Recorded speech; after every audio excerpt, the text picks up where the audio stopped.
Welcome to the In Story Show, How Empaths Do It, how to turn your sensitivities into your strengths. I'm Devorah Spillman, your host, and today I am thrilled to welcome Bevan Niemann. Hi, Bevan. Hi, Devorah. It's so wonderful to be here and be connecting with you and with your audience. Thank you so much for inviting me. My pleasure. So I'm going to read a little about you before we dive in.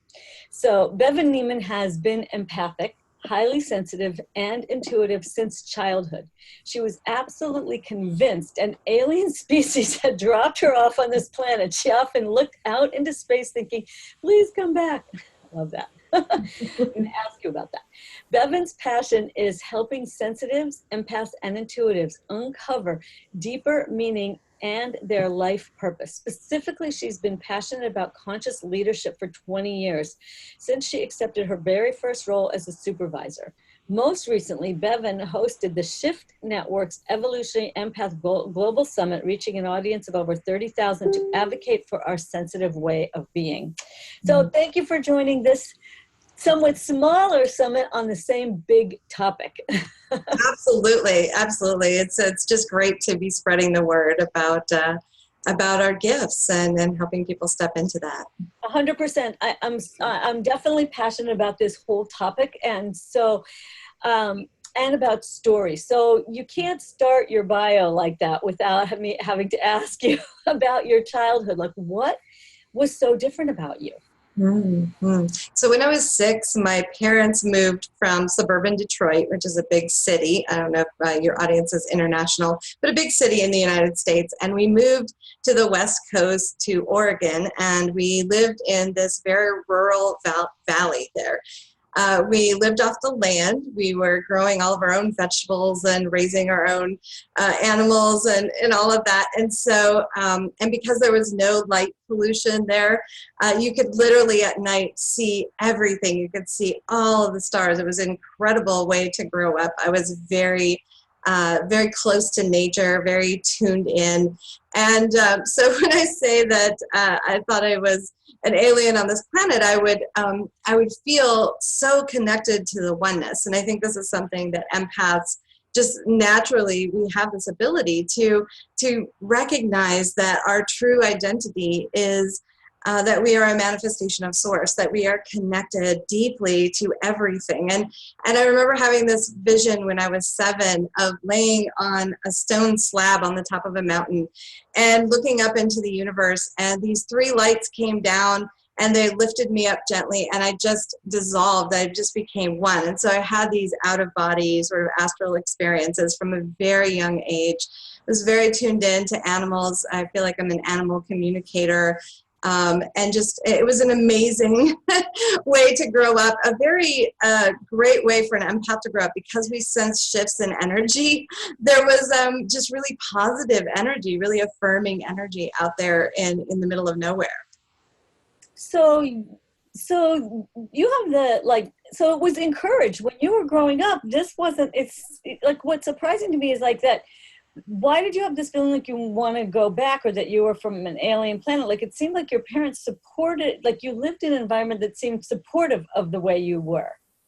Right. My parents were also very much sort of into activism, right? And they talked a lot about politics, and I had exposure to like what was happening in the world. And I remember that I saw this drawing that I did when I was about 3, and they must have been talking about Watergate or something, because I was like, writing and talking about Richard Nixon, and I would look out into the world and I would see people, I would see wars, and I would see people starving, and I didn't understand, because I felt like I came from a place where humanity had moved past all of that, where we had kind of come into a place of deep peace and compassion for each other, and everyone was fed.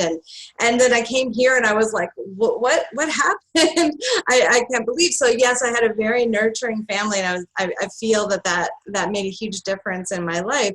But then when I looked out into the world, sometimes I was really confused and sometimes overwhelmed by what I saw. So I just find that I love these stories, are so amazing to me, that you had this vision of something that doesn't exist now, but somehow it does exist.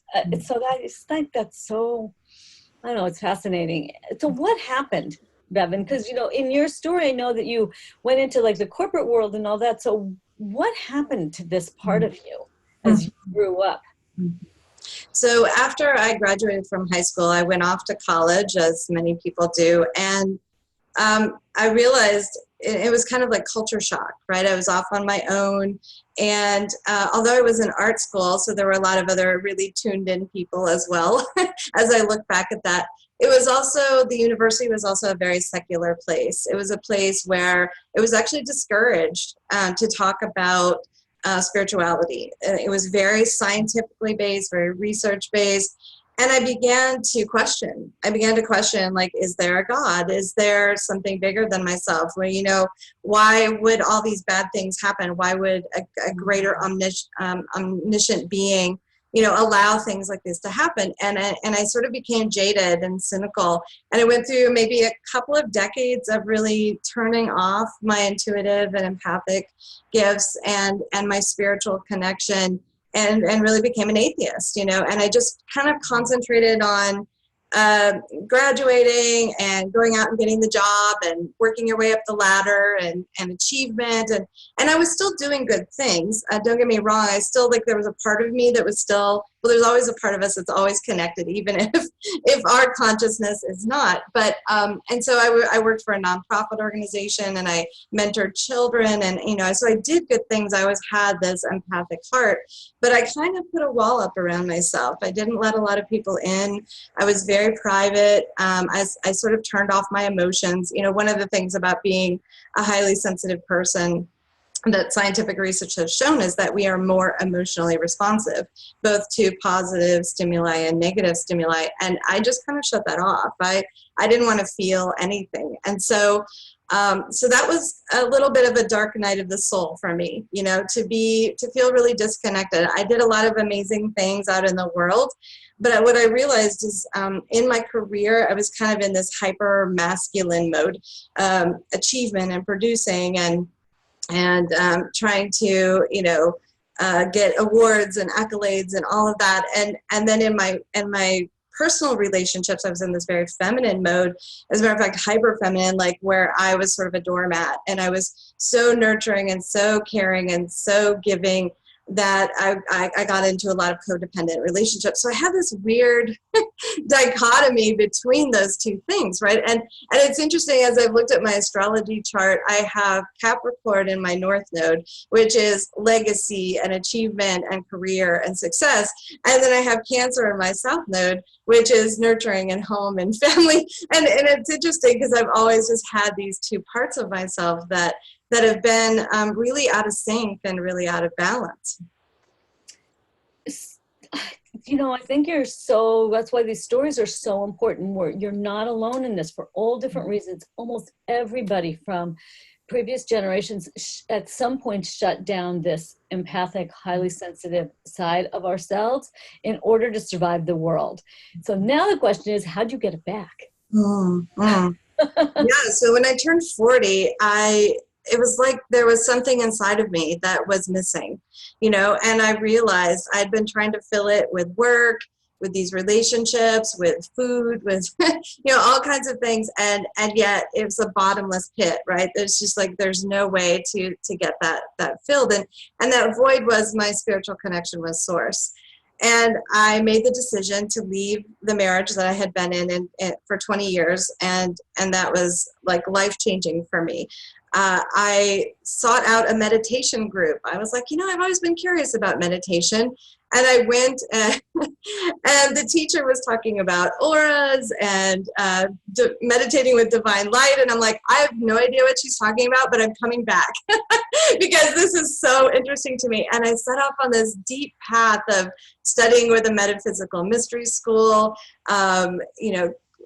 opening myself to my empathic and intuitive gifts. I realized I was a highly sensitive person and an empath. And even though I had been this hermit for so many years, I'd been really closed down, didn't have a lot of friends, never had anyone to my home. I created a meetup group, and I invited these strangers to come in, and I started teaching classes about being a sensitive person. So I was learning and I was teaching others, and we were creating this community and this tribe here in the Dallas area. And it was just incredible. And something really opened inside of me. It just started to blossom. And at that point, I realized this is what I'm supposed to be doing. This is the next part of my soul mission, my life purpose, is to really help others to be able to take this journey that I've walked of being tuned in, then shutting it down, then a reawakening, and everything I'm exploring. And every time I teach something, I get to explore it myself. You know, it's the work goes on the inside and it goes on the outside. This is what I needed to do, was help other people wake back up to who we really are, and that this is our normal, and that it's okay to do astral projection. It's okay if you sense energy. It's okay if you are more sensitive and more intuitive. It's just fine. As a matter of fact, that's how we were made, and that's why we're here. And so, that's been the journey throughout. It's sort of this up and down, peaks and valleys, but this is what led me to where I am now. 100%. I mean, you're completely not alone in this. And you did an interview with a lot of other empaths and highly sensitive. I'm sure you've seen this type of story reflected in almost everybody, because our culture didn't support it. And it's very exciting now that we're having these series and opening this up so more people can say, oh yeah, me too. This is how I am. This is normal.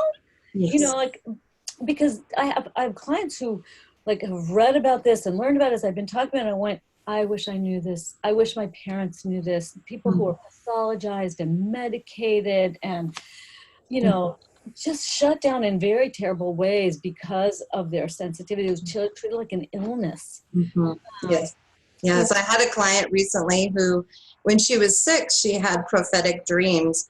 And she started sharing that with her family, and they had so much fear around that they threatened to medicate her and put her in an institution. And so she shut that off and came back to me in her 60s to begin exploring this again. But what I'll say is that people always say, well, I wish I would have known this sooner.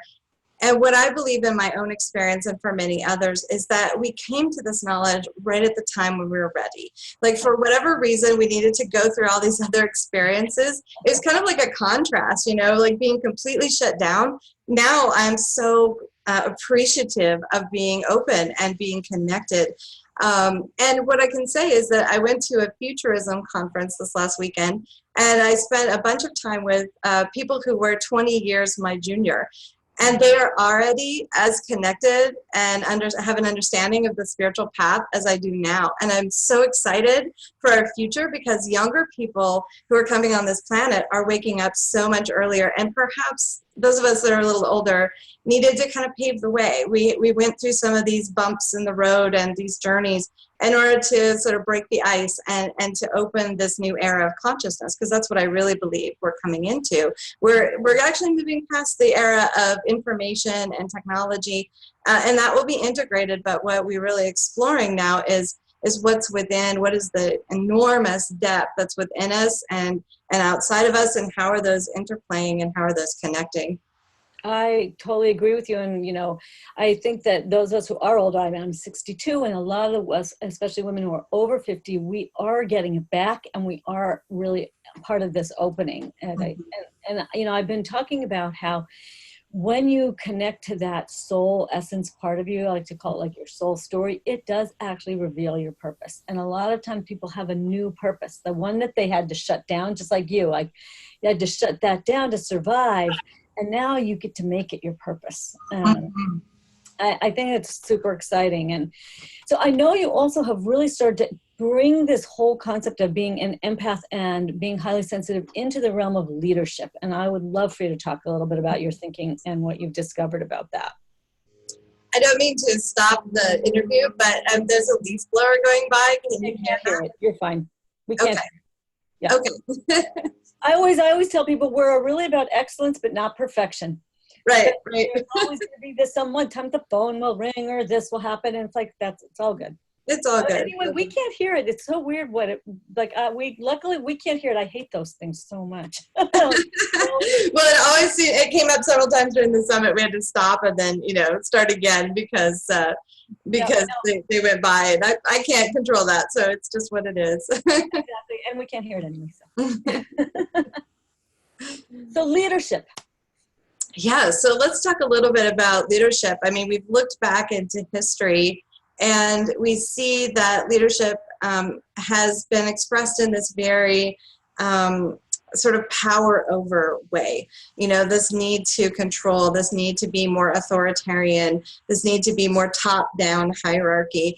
And, you know, if we take the bigger picture view, there's perhaps a reason that as humanity we needed to explore that, to express that. But in many ways, that very sort of hyper-masculine version of leadership has really hurt a lot of people in our world through wars, through famine, through resources, and you know, the age of empires and all these things. And so then we started to come into this place now where we're exploring And then we start to come into this place now where we're exploring this more empathic, more compassionate, more tuned in version of leadership. And so we see a lot of places in our world where there's, you know, these differences between genders and power struggles and those kinds of things. And I believe that empaths are particularly, whether we're women or men, because they both, they can be expressed through both. And what I'm really talking about here is not gender specific. It's how we have a balance of energies within us and how we express this part of ourselves out, that we need to be able to take action in the world. That part of the masculine is very positive. It's absolutely important for us when we see something that needs to be done, that we take that action. And that's my definition of a leader. As a leader is someone who sees a need in the world, and then they take their own strengths and they uplift other people's strengths, and they go out and they seek resources and solutions to meet that need. And so what I'm really interested in now, Devorah, is looking at how we turn that pyramid, if the top was the old hierarchy, how we flip that upside down, and how we make leadership from the bottom up, the foundational principles. You know, and so a leader first has to do that work on themselves to really tap into their deepest held values, their ethics. What do I stand for? How do I show up? How do I walk the talk? And then how do I help to make really conscious choices to support those who are working within my family unit, within my company, within my organization, or my community. And leadership is not just for CEOs of Fortune 500 companies. You know, in my opinion, most of what happens in this world gets done by leaders at all levels and all sectors of society. And so that really begins with ourselves. It begins with our own self-care. It begins with how we walk through this world. And then it extends out into our inner circle, our family and our friends. And this is what I always call the practice arena, right? Where this is where we learn how to communicate, we learn how to set boundaries, we learn how to give, and we learn how to receive. And we go through different experiences that teach us different pieces and parts of that. And then we expand that out into our communities, whether it's causes we volunteer for, the workplaces that we enter into, if we're in an entrepreneurial spirit, and how we're really impacting and how we're showing up. And then there's leadership to legacy, which is, what are we leaving for the next generations? How are we inspiring and leaving something and passing something on for the next group of people who will serve? And so leadership is this other sort of complex system that is very different than what we've seen in the past. And I think we're ready for it. You know, there's time. And anytime where we see that there's kind of this pushback, we can kind of be in compassion, because many people have never seen leadership where it's sort of those balanced masculine and feminine energies.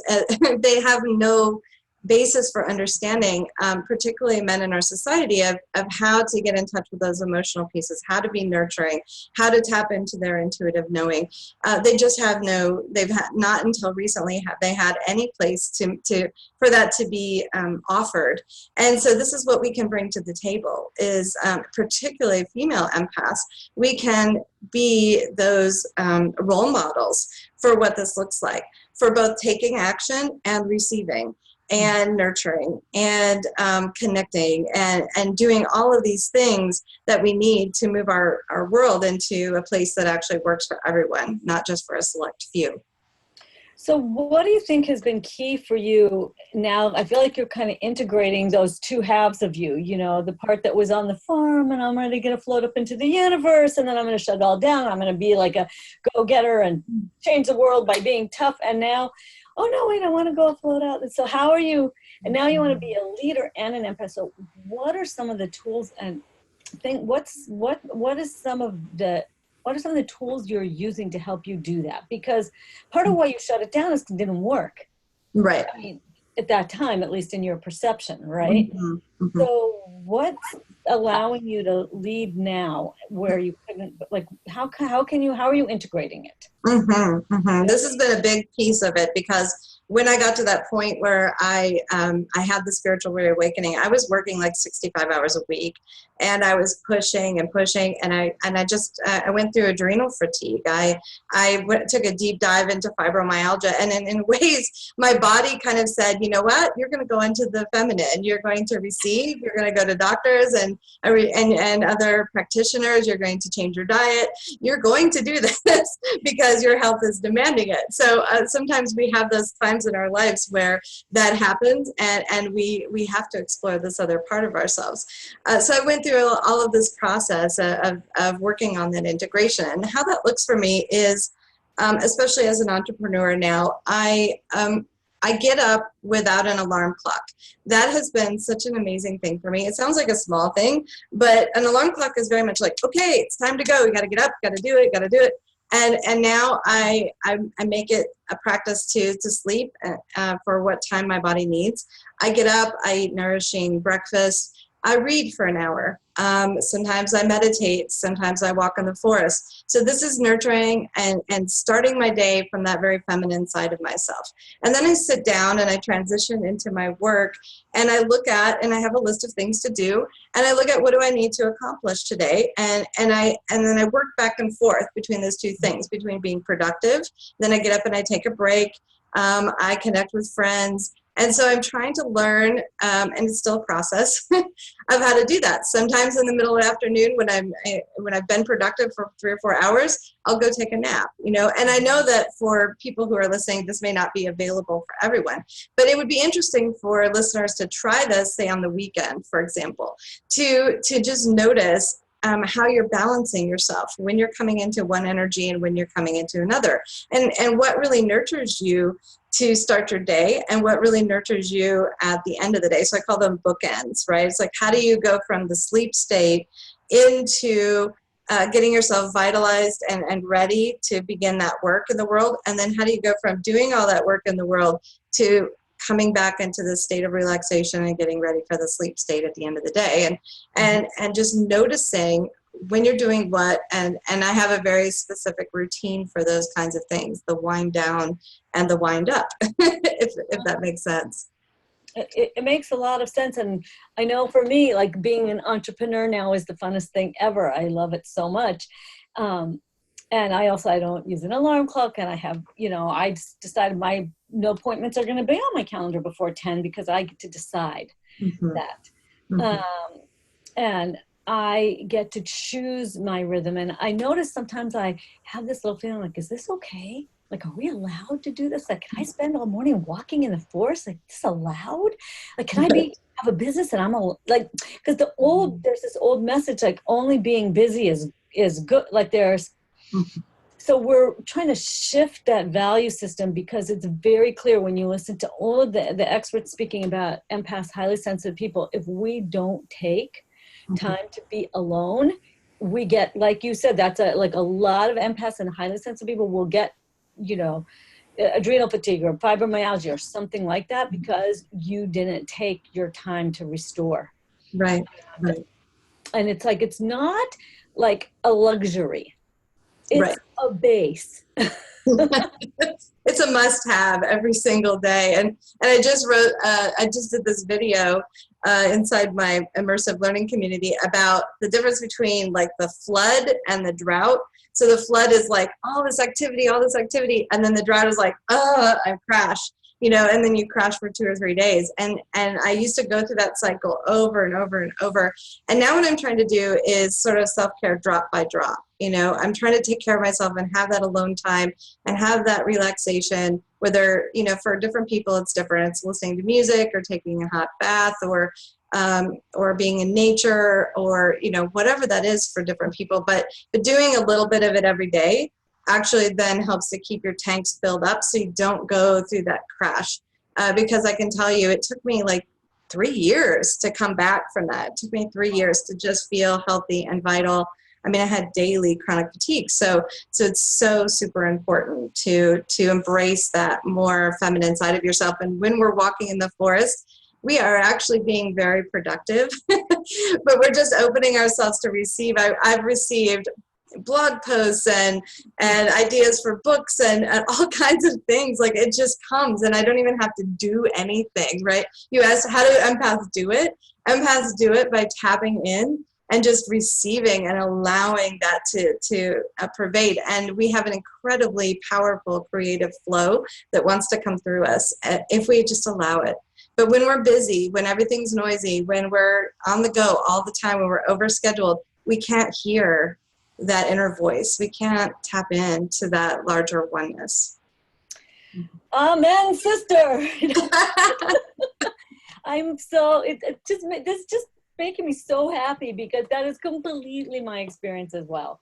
And probably for lots of you who are listening. And the important thing is to reshape the value of that. And I love the question is, how do empaths do it? By not doing sometimes. And by being, and I have the same thing. I get all kinds of writing and inspiration and all kinds of things. I dictate it into my phone that types it for me while I'm in the forest.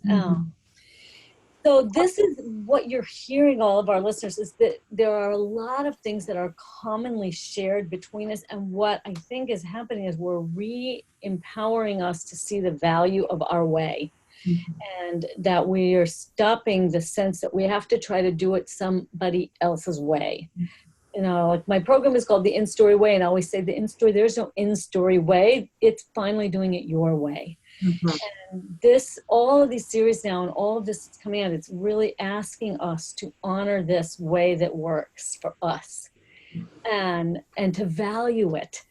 Right. And you can notice those voices that say, oh, I don't know if I should be doing this. And then you have to hear us all telling each other, yes, this is how empaths do it, right? How highly sensitive people do it, creatives and so forth. We need that quiet, that alone time. I'm very, I'm a storyteller, I'm very talkative, and I always get this message in my head, you have to be quiet or we can't talk to you. Well, give yourself quiet time. In any way that you want.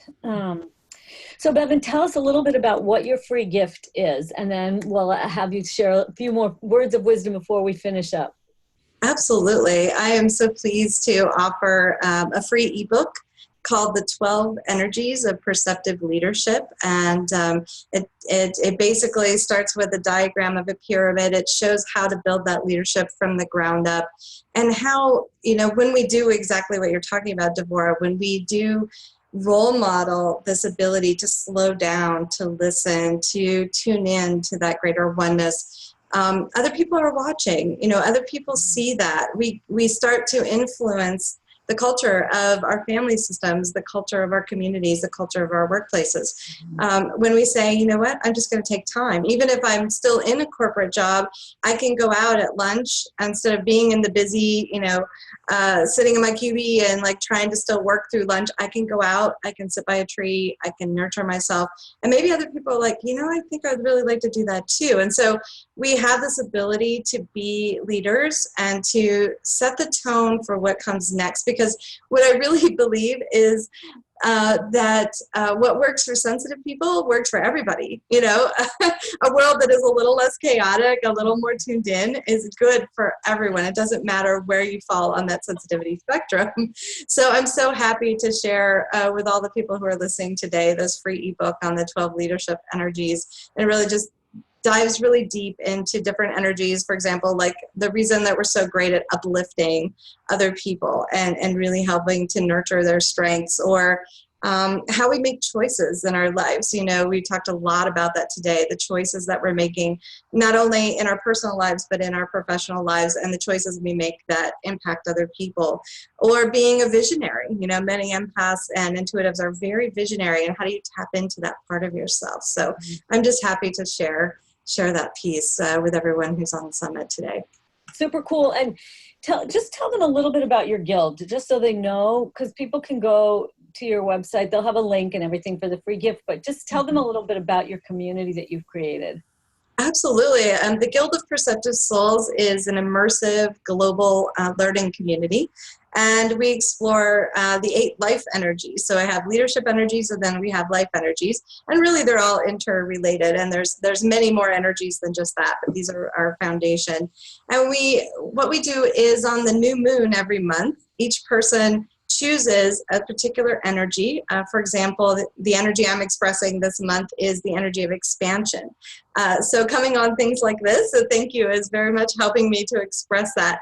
And I'm looking at how people and situations show up in my life to teach me more about that, to deepen my mastery.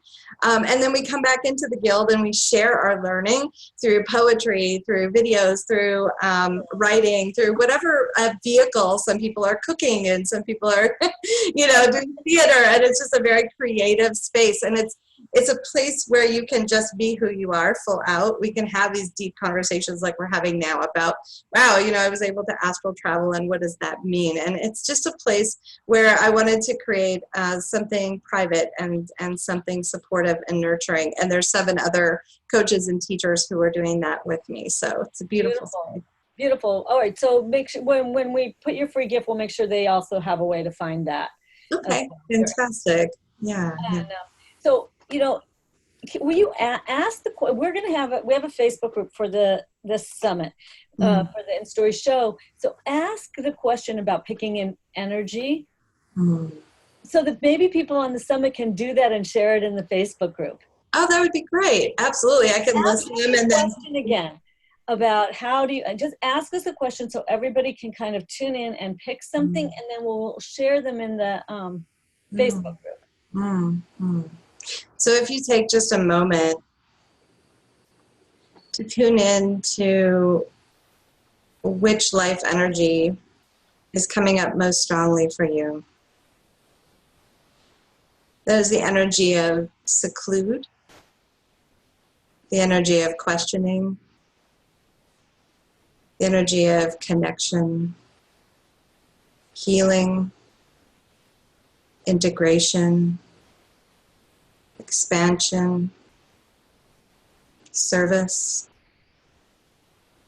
Just sense in to what's holding the most power in your life right now. Allow this energy to flow through you. As you become a compassionate observer of your own life, being able to step out and recognize that everything in life is speaking to you. Everything has a message. Every conversation you have with other people, every book you read, when that particular phrase just jumps out. You're looking at something on the internet, you're watching a movie, a song lyric comes through, or a spirit animal visits you. These energies are pervasive in your life, and there are messages here for you. If you allow yourself to be open and tuned in and come into that space of receiving.